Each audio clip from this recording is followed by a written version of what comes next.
Hello there, and welcome to Planet America's Weekend Edition. I'm John Barron. I'm Chaz Licciardello. It has been a whirlwind first few days of Donald Trump's second presidential term, with the executive orders, Chaz, flying thick and fast. Flying in that whirlwind, John. Congress is signing new laws on immigration and crime as Trump imposes sweeping and controversial changes. And speaking of controversies, there have been none bigger in week one than President Trump's decision to pardon almost all of the rioters convicted for their part in the January 6, 2021 attack on the United States Capitol, including those who brutally assaulted police. First, we have a list of pardons and commutations relating to events that occurred on January 6, 2021. Okay, and how many people is this? I think this order will apply to approximately 1,500 people, sir.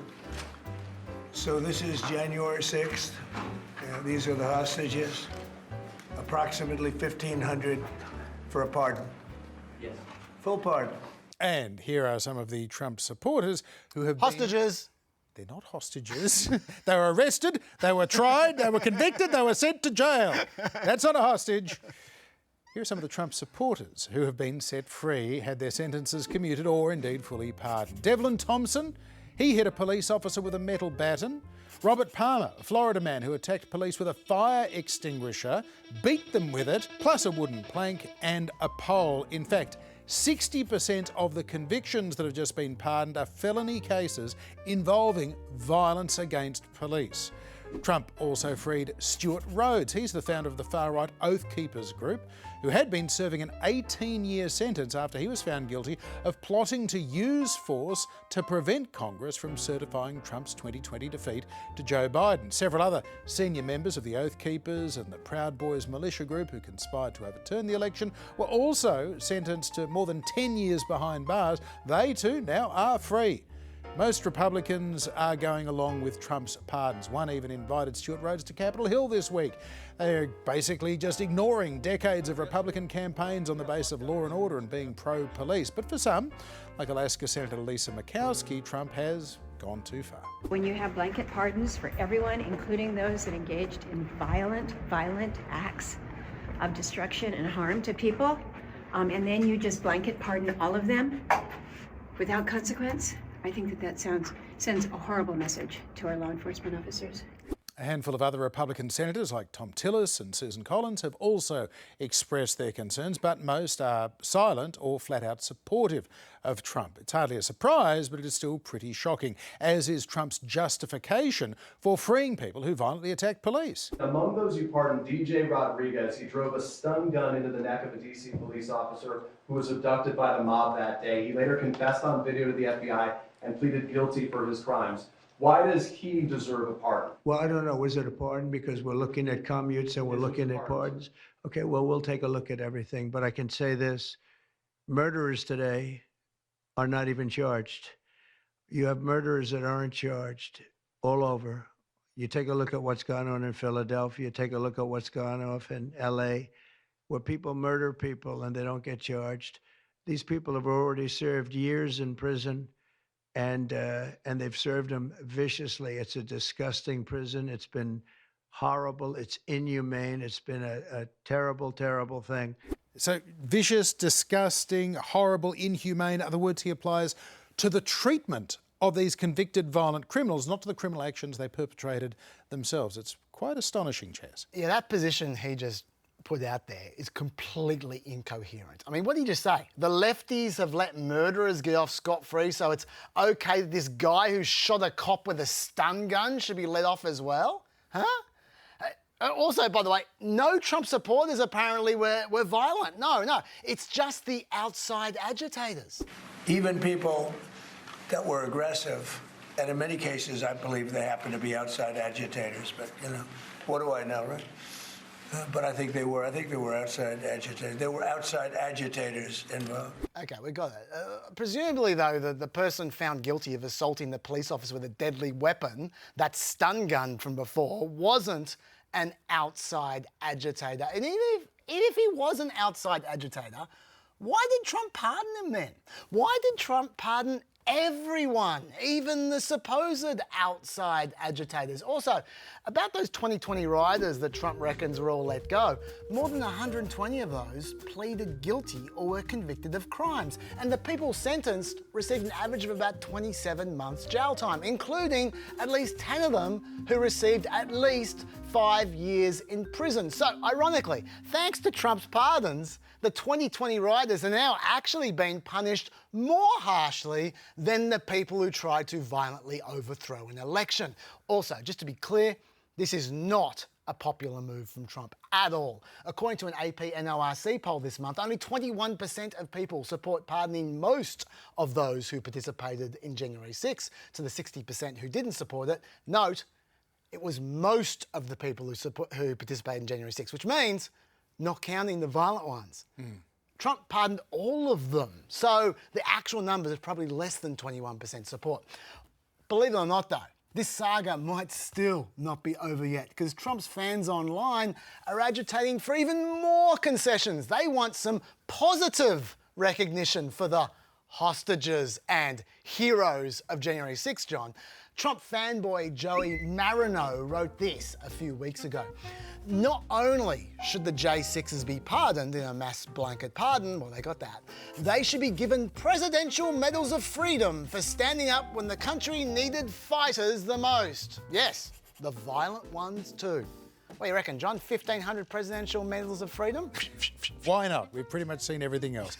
I mean, not only is this a epically Orwellian rewriting of history, Yes. and a deeply concerning precedent for Trump to set, it also goes to Trump's big blind spot. Yes, he's a populist and he'll do anything for approval from the masses, but if he has specific supporters like these violent insurrectionists, he will do anything if they like him, he loves them. Yeah. And so this kind of goes right to Trump's psyche in a way that it's frankly dangerous. It could backfire on him very, very easily. Just as we're likely to see some of these clowns getting arrested again. Yeah. And I mean, these are people that have got violent histories, domestic violence, wider social violence. We're likely to see these people brought up again, and they've received a presidential pardon from Trump. Suddenly it becomes his fault that these people are released. Yeah, I was just going to say, these people will presumably feel invincible at the moment. And as you say, a number of them have a really violent history. So he is creating a rod for his own back. Yeah, and it is, on a symbolic level, it is also effectively a self-pardon. It says what happened then, the concerns about the election were justified and the Justice Department overreacted to it, hence his rationale for saying that, murderers go free all the time. So there is that. Also, some legal observers have said, well, effectively, if Trump didn't already have the get-out-of-jail card for his actions on January 6th because of the cases being tossed out when he got re-elected, this sweeping pardon also sweeps away any cases that are still in the system. So they go away, as would any other cases. The question is whether the state attorneys general or district attorneys try and find some standing to prosecute some of these individuals as well, if they were plotting their insurrection in Pennsylvania is looking at some cases. So there could be some state charges brought, possibly unlikely right now, but we'll see. But still, it's a pretty messy thing that's come along. Yeah, the statute of limitations might play a role in that as well. Yeah, it certainly has. Trump has moved with lightning speed, meanwhile, to deliver on election promises to crack down on both legal and illegal immigration into the United States. Tens of thousands of already successful asylum seekers have now been told their planned moves to the United States are on indefinite hold. Trump has also reinstated the so-called Remain in Mexico policy for those who still would like to claim asylum. More than 10 million immigrants already in the United States who have either temporary status, who entered illegally, or who have just overstayed their visas are now on notice. They're facing deportation. Thousands of American troops are also being sent to the US-Mexican border to enforce these policies. Meanwhile, in Mexico itself, authorities have begun constructing giant tent shelters to prepare for a possible influx of deported Mexicans. And as all of that is happening, of course, in one fell swoop, Trump is trying to strip away what's referred to as birthright citizenship. Currently, it's understood that if you're born in America, you are an American, even if your parents are not American citizens and regardless of their current immigration status. The 14th Amendment of the United States Constitution would seem to make that extremely clear. It was enacted after the US Civil War in the 1860s. It states, all persons born or naturalized in the United States, yada, yada, yada, are citizens of the United States. Now, at the time, it was about enshrining the citizenship of US-born former slaves who were, in effect, the offspring of unwilling immigrants to the United States, but subsequent Supreme Court rulings have upheld that it certainly applies to the offspring of other immigrants in the United States. And earlier today, a federal judge issued a temporary restraining order stopping Trump's executive order, and this came in filing from a series of Democratic state attorneys general. And basically, in his opinion, the judge agreed that these states were likely to prevail on the merits of their case, i.e., Trump's executive order is unconstitutional. And this judge is no wild-eyed liberal. He was appointed by Ronald Reagan. While that's going on, there was a degree of bipartisan support this week for the first bill, importantly, to pass this new Congress and head to President Trump's desk for signing. It is known as the Laken Rily Act. It's named in memory of a 22-year-old nursing student, Laken Rily, who was killed by an undocumented immigrant in Georgia last year. This law mandates the detention of more undocumented immigrants who have been charged with crimes, Chaz. Yeah, there is so much for us to talk about here. Let's start with the executive order you mentioned to overturn birthright citizenship. I can't see how this could possibly be considered legal. We'll just go back to the 14th Amendment. You mentioned it before. I want to highlight a different part. I'll read the whole first sentence. All persons born or naturalized in the United States, as you said, that is all of them, and subject to the jurisdiction thereof, that's the key bit, are citizens of the United States. Okay, so what they're saying is that the immigrants, the illegal immigrants, aren't subject to the jurisdiction of the United States. And so therefore, their kids aren't citizens. That's their argument. Now, that doesn't really make sense because, first of all, their kids are definitely subject to jurisdiction of the United States. They go to school. They have jobs. They're just like every other American kid. So that makes no sense. Obviously, they're subject to the jurisdiction of the United States. And if they're not, then they get away with all sorts of crimes because they can't be prosecuted and deported for those crimes. Exactly. Winning. I was going to say, even their parents, the illegal immigrants, are clearly subject to the jurisdiction of the United States. As you say, they can't just do whatever they like. But Trump administration's position's actually less credible than that, because Trump's suggesting that people who are here lawfully but temporarily, we're talking people under the visa waiver program, people visiting on a student visa, work visa, tourist visa. He's saying those people who went through a legal process, they aren't subject to the jurisdiction of the government either. That doesn't make any sense at all. Yeah. Even if this was somehow legal, this would be a terrible policy. America right now, everyone agrees, including Trump, is suffering from a fertility crisis. There are not enough children. Why would they try to wipe out approximately 4 million children there are at the moment? These are future children because this doesn't start until for 30 days. But still, why would they wipe out millions of potential children when they're short of children? And let's say they do wipe them all out and say, you know what, you're not going to be citizens, you're just going to be stateless, random people who belong to no country. How's that good for America? Those people will end up becoming criminals, they'll end up becoming, they'll become the refuse of society, like the riots you have in France from people who have been who are stateless and who have nowhere to belong. Yeah. Why would you try and create that situation? It's insane. Well, yes. Why would you do it? Race. Because these kids are brown. You do this because you want America to be white. You want, even if this law were to be, this executive order would be completely tossed out, it still sends a very powerful message that black and brown people are lesser, foreigners are lesser. So this will have a psychological effect, even if it doesn't have a legal effect. I think that's what this is all comes down to at the end of the day. This is a pushback against the changing face of America by disqualifying all these people, by giving them less legal status. They're not really American after all. And I haven't even gone into the fact that the people who are, even by this order, by this theory, legal citizens, how are they going to prove it?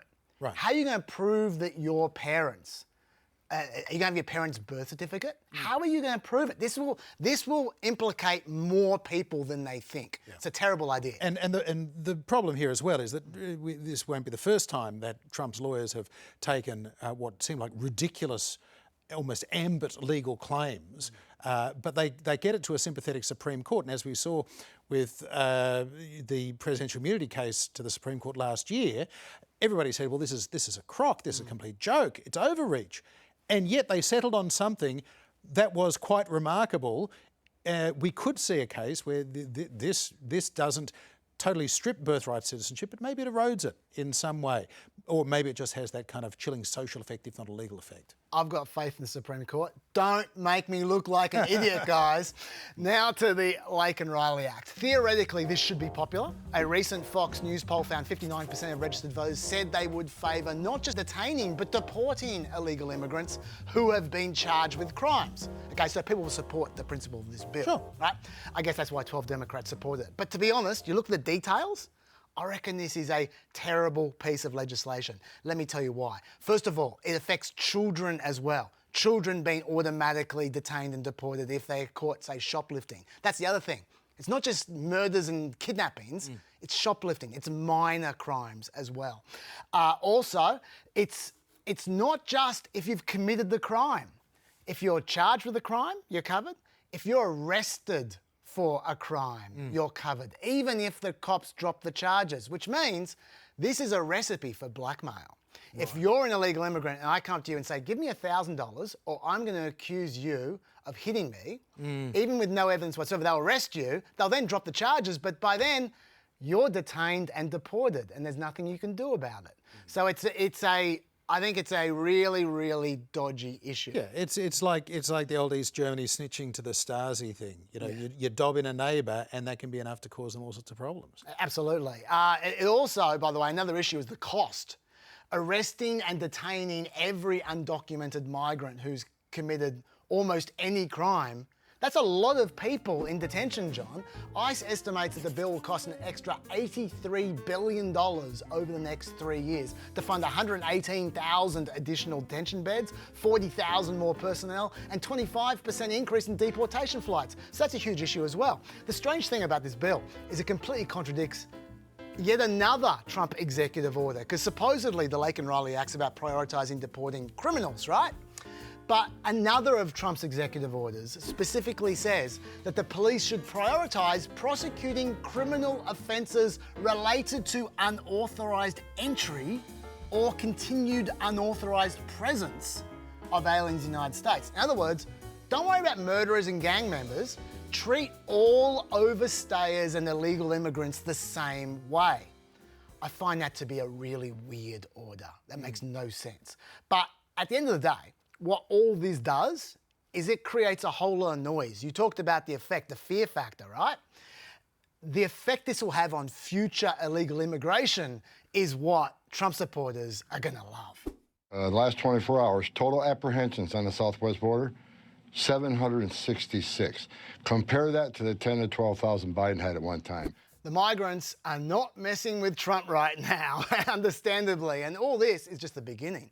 They've also cancelled the refugee program, which, remember, involves vetted refugees.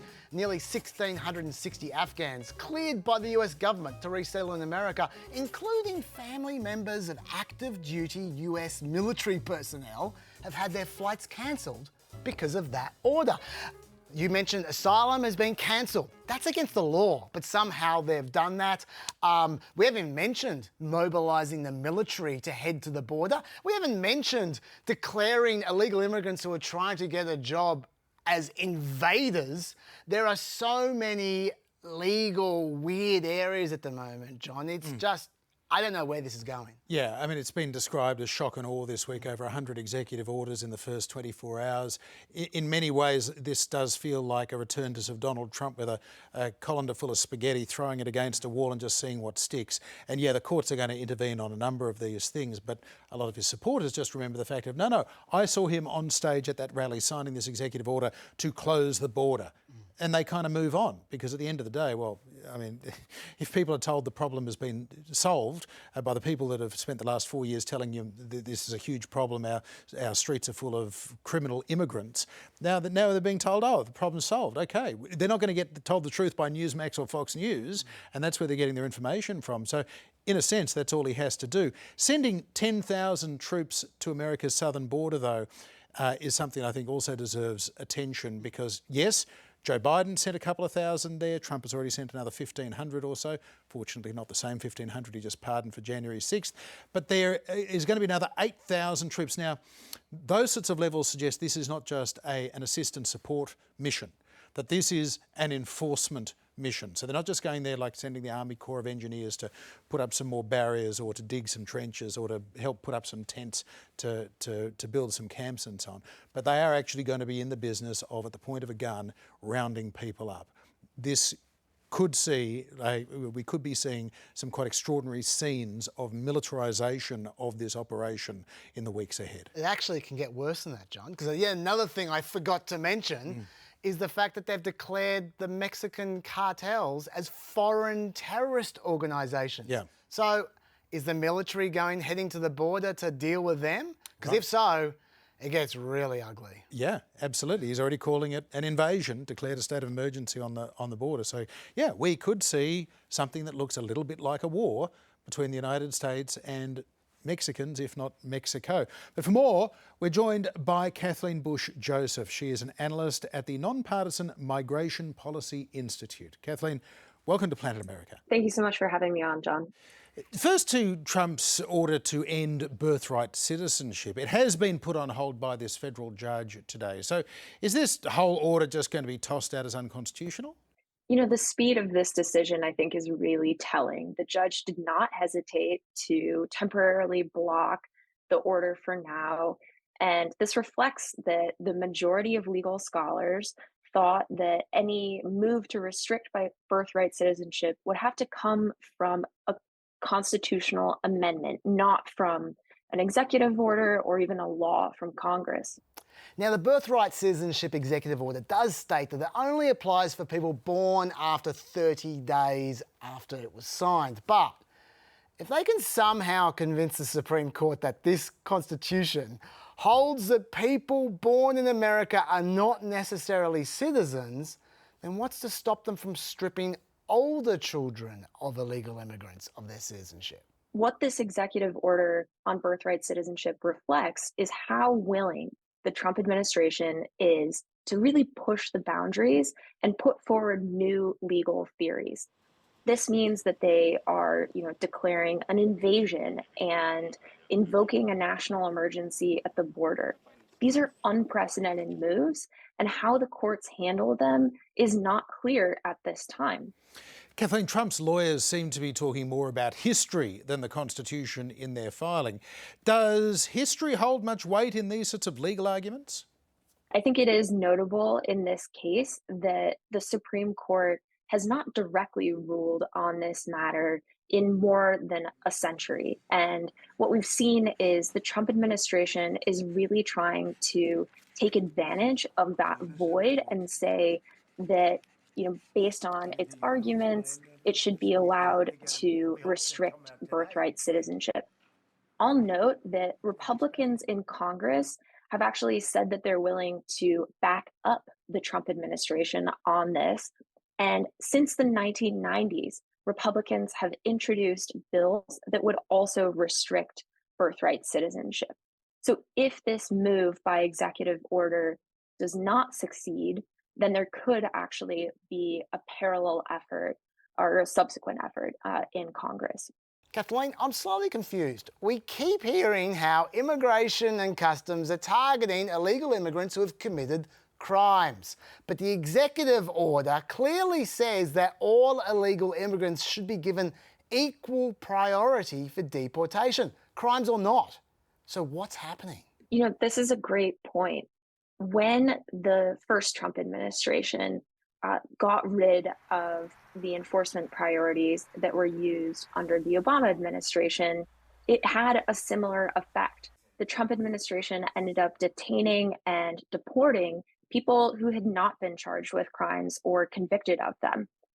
This widening of the enforcement priorities means that ICE can attempt to pick up more people than it would otherwise have been allowed to.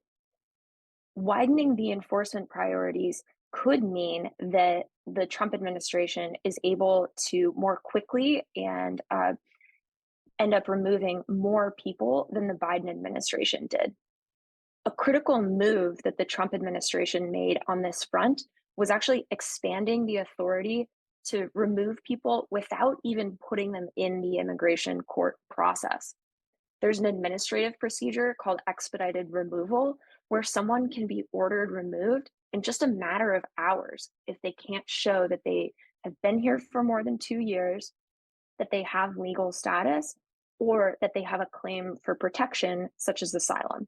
Kathleen, this has been a fire hose of developments in this space this week. So what role do you think the courts will have to play in the area of asylum seekers in particular? Can Trump really just shut down the system and basically cancel their plane tickets to America?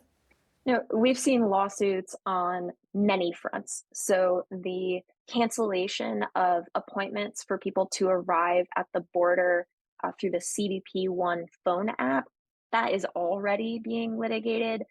And the pause on refugee resettlement could potentially also lead to a lawsuit. There's a lawsuit challenging this fast interior deportations procedure. But certainly, the question of the U.S. leadership in terms of humanitarian protection, is really an issue here. Already, the Biden administration had put in place restrictions on asylum, but what the Trump administration has done here goes far beyond that. This invasion declaration and suspension of entry at the southwest border effectively is barring people from accessing asylum or subsidiary protections. And that seems to come up against how US law provides that people should be able to access asylum and other forms of protection. Now, when Immigration Customs arrests someone to deport them, that person has to go somewhere before they're deported. But before Trump took over, I do believe that the detention centres were pretty close to full already. So where are the people currently being put when they're getting arrested? So ICE does not have enough detention space to be holding everyone currently. Congress funds ICE to hold about 41,500 people, and that means that there are many more people who are released into the country, and some of them are monitored with, say, ankle monitors or an app on their phone, but other people are told to report once a year to ICE offices to check in. With these moves that the Trump administration has initiated, we will see Customs and Border Protection along the border trying to really maximize its temporary holding facilities where it can hold about 20,000 people per day. And Trump has also called for Congress to provide additional funds for up to 100,000 ICE beds so that it can be holding more people. The Trump administration has also contemplated holding people on military bases and constructing many new temporary facilities while they're trying to ramp up deportations. Finally, Kathleen, with so much going on at the moment, what is concerning you most about what you're seeing at the moment? I would just reflect on how the fear and the really, coordinated effort to be publicizing these plans about mass deportations, that's really affected how communities live and work already. We're hearing reports about people not sending their children to school not going to work because they're afraid of being picked up by ICE. You know, all of this calls into question whether or not there will start to be, public backlash if and when the Trump administration does ramp up arresting people in communities. You know, immigrants are such an integral part of the U.S. and they fuel the economy. We rely on their work in sectors such as construction, hospitality. And so, if large numbers of unauthorized immigrants, many of whom have lived here for decades, are actually deported, then that could really impact the U.S., the fabric of the United States. Kathleen Bush-Joseph, thank you very much indeed for being with us on Planet America. Thank you for having me. Donald Trump once called cryptocurrencies like Bitcoin a scam, but last weekend he got in on that scam with a crypto meme coin of his own, quickly followed by another in honour of First Lady Melania Trump. And they generated a notional value in literally billions of dollars within hours. Trump's conversion to crypto has been dramatic, to say the least, and the industry has certainly responded to his more sympathetic view of digital currencies by donating hundreds of millions of actual dollars to his campaign. Yeah, if you thought the donations to his inaugural committee were dodgy, and by the way, they were dodgy. I've got the list here. Donations to inaugural committees have been rising for years. They're completely unregulated, by the way, and presidents can do whatever they like with that money. But Trump, look at that. He's in a class of his own. His first inauguration raised $106 million. This one just now raised at least $225 million, even though it apparently only cost $75 million. How did it even cost that? They cancelled the outdoor ceremony. They cancelled the parade. He got sworn in the Capitol Rotunda. He's not paying rent for that. I got no idea. All I know is the man has a lot of spare change. But yes, the crypto venture, back to that, is, if anything, even dodgier. Let's look at the price. As you say, John, $72 billion that was the market capitalization on the first day when the price was $72. It went down to $38 before long, and that's a market capitalization of $38 billion, although they've only put out 20% of the coin so far. So let's say $7 billion. Just a cool $7 billion, right? Trump change. There is some confusion about this, though. Those aren't Trump's coins. People are talking in like they're his coins. Yeah. The first 20% went to people who aren't Trump. The next 80% being released over the next 36 months are all Trump. So he'll start making money then. Having said that, don't feel sorry for him. I'll try not to. Don't think he missed out on the payday, John, because they did earn about $100 million in trading fees so far, Trump's organisation. So that's a nice little cut off the side. Also, you mentioned Trump's team put out Melania coin as well. We shouldn't forget that one. Everyone's got a coin. Yeah. Does it have the little Zorro hat on it? I don't know. I think the hat's got its own coin. Yeah, right. Everyone's got a coin. Even Trump's pastor, who administered the prayer at the inaugural, he has his own coin. I need you to do me a favor right now. I need you to go buy the official Lorenzo Sewell coin. I want you to be able to see politics become manifest, not just in a way where we're praying over political gatherings, but where we're seeing us become the hands and the feet of the Lord Jesus Christ. Would you help me? Praise the Lord, John. Wow. It is the Wild West out there, man. Yeah, it sure is. For more, we're joined by Jordan Libowitz. He's the Vice President at the non-profit watchdog Citizens for Responsibility and Ethics in Washington, or CREW. Jordan, welcome to Planet America. Thank you for having me. For those of us who barely understand cryptocurrencies, Jordan, much less these derivatives like meme coins, how does somebody go about creating something that is reportedly worth billions of dollars, essentially out of a bunch of tokens? Pretty much it came out of thin air. No one really saw this coming. There wasn't, despite President Trump's foray into the crypto industry, there wasn't any warning that he was going to do this. It even caught crypto insiders off guard, as there was a crypto ball in his honor that he dropped this in the middle of, and no one was aware of it until they started getting text messages about it. It's called a meme coin. Essentially, there's nothing behind it. It doesn't represent anything. It's just conceptually a thing you can buy that says Trump, and it raises net worth. When you do, it can lower his net worth if you sell it lower, but you're essentially buying a share in Give Donald Trump money. Jordan, we keep hearing about how much these Trump coins are worth in total, but the coins that have been released so far are not owned by Trump or his people. It's the next 80% of the coins to be released that Trump owns, I believe. Now, first of all, is that right? And if so, how does he actually make money from the coins that have been released already? There are two ways he's making money from this. He gets a cut off of the initial sale of the coins, the 20% that have been released to the public.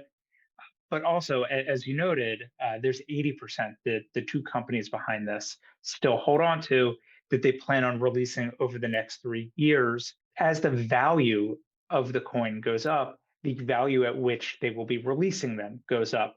So people are essentially estimating what it would be worth if they released those tokens today. But we can't really know what the actual value is of the 80% that they are holding on to, because it's all hypothetical value until they hit the market. As a general rule, Jordan, when people give money to politicians, they're often buying access and they're buying influence. Is that what is happening here? Or is this really just a bunch of anonymous people essentially gambling on the name Trump? It's likely a little of both. With Donald Trump, there's been an unprecedented sale of access to him. It's clear that some things are done to influence him. In his previous administration, when he had a hotel a few blocks from the White House, the mobile phone company T-Mobile wanted his administration to approve a merger, so they had a number of executives stay at the hotel, post pictures of them all wearing their bright pink T-Mobile t-shirts at the hotel as a way of saying, like, look, we're paying you money, sign off on this. His other crypto company, World Liberty Financial, it sold what was called a governance token. Essentially, it's not worth something, but for the investment you put in, you get a certain share of deciding how the company will work. And they sold shockingly few of these. And then a crypto entrepreneur named Justin Sun came in and bought 200 million of them. If you have not heard of him, he's been charged and his company's been charged by the Securities and Exchange Commission. And those are charges that he would very much like to go away. So that seems like the most obvious kinds of access buying and influence peddling. But it's hard to differentiate when it comes to crypto, especially meme coins, as they're called, that have nothing behind them. How much of it is influence buying and how much is just old-fashioned degenerate gambling? Okay, let's say someone wants to bribe Trump by buying his meme coin. If they're not in the news when they buy that coin, is there any way that Trump could know that they bought his coin? There is, because you can show ownership. You can just brag to the news, but if you're trying to be a little more subtle with it, it's not hard to go get to people who have access to him, show you're the ones buying a lot of it, and then coming to him and telling him, hey, I bought this, here's what I want. He spends a ton of time away from the White House, at least he did in his last administration, particularly at his Mar-a-Lago, Florida resort. And we tried to get the records of who he was meeting with, who the Secret Service was vetting before they met with him. And we were told in court that the Secret Service wasn't actually keeping track. They did none of his security. It was all on his own business. His business was in charge of who met with the sitting president when he was away from the White House. So we know where he's going to be. He spends his winter and fall at Mar-a-Lago, spring and summer at his Bedminster, New Jersey golf course. It's pretty easy to buy your way into them. And once you're there, you get access to the president and showing him that, hey, I bought $10 million worth of your crypto seems like a pretty good way to get his attention. And Jordan, another area where we could potentially see the influence of all of this is in the way that crypto itself is regulated or deregulated. Is there any way to know what that could mean, not just in corruption in America's politics, but also in the wider economy, if there's sometimes untraceable money sloshing around? Yeah, so we're kind of in the Wild West days of crypto regulation. Everyone knows something needs to happen, but it's been clear like it's going to happen, whatever it is, in the next couple of years. Trump is stacking his administration with people who are not seem to be big fans of regulating crypto. Believe it or not, the crypto industry spent significantly more money on this election than any other industry in America, including, the traditional ones like the pharmaceutical industry or the energy industry. So it's clear they were spending for a reason. I read an article this morning about how even crypto evangelists are getting nervous about what Trump is doing, because while they believe that this is the future of currency, that this is where we are going in finance, Trump is pushing a meme coin to unsophisticated investors who may not realize that this could all disappear in a day. So there's questions about who in the industry he has gotten involved with and whether they are the most responsible people to be involved with. And Tether, which is one of the biggest companies doing a stable coin, there are questions about whether Russia and Hamas run money through it. What kind of oversight is going to be done with regards to financial systems that are seen as a way around American oversight? Finally, Jordan, you mentioned corruption laws for the president. Let's put that to one side. What other laws would you like to see implemented to sort this whole problem out generally? Yeah, I think we can put in laws that for anyone in the government, but particularly Congress and for the Supreme Court, that would prohibit them from owning individual assets. Essentially, you have to sell everything when you come in, and it gets placed in a blind trust where you don't know what you own. The ability to both regulate a financial industry that you can benefit from just makes everything ripe for influence. So regulating what people can own and how much knowledge they can have of that will lead to lawmakers who are more free from the influence of industries like crypto. Jordan Libowitz, thanks for being with us on Planet America. Thank you so much. Executive orders aside, Donald Trump's first major announcement this week was indeed a big one, the largest ever investment in artificial intelligence, or AI. It's known as Stargate. May sound like a doomsday cult, but it is actually a very ambitious plan to construct 10 data centres initially, with plans to expand that to 20 locations. And these data centres, they're massive, 500,000 square feet. That is around 7 football fields each. Trump claims that this will create over 100,000 American jobs almost immediately, and Stargate has the backing of OpenAI, Oracle, and the Japanese company SoftBank, which is promising an initial investment of $100 billion.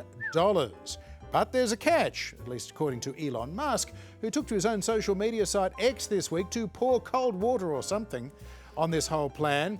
He responded to OpenAI's announcement tweet with a blunt, "They don't actually have the money," adding, "SoftBank has well under $10 billion secured. I have that on good authority." To which OpenAI's Sam Altman shot back, "Wrong, as you surely know.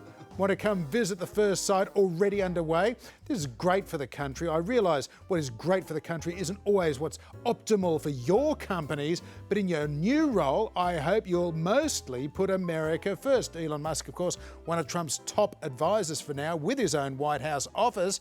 But that may not last long, because apparently Trump's staff really think that Musk got out over his skis by poo-pooing this plan. Yeah, Musk also hates that guy, Sam Altman, and also runs the main competitor to OpenAI, Grok. So right. It all kind of makes sense. Yeah, it certainly does. But it's the first inkling we've got that this marriage between Donald Trump and Elon Musk may not be Well, longer than many of Donald Trump's marriages. That's all for this weekend edition of Planet America. If you missed Wednesday night's look at Trump's inauguration and Biden's parting pardons, you'll find it on ABC iView, YouTube and Facebook now. And if that's not enough, Pep, the Planet Extra podcast, is back for 2025 with an all-new episode. You can find it right there.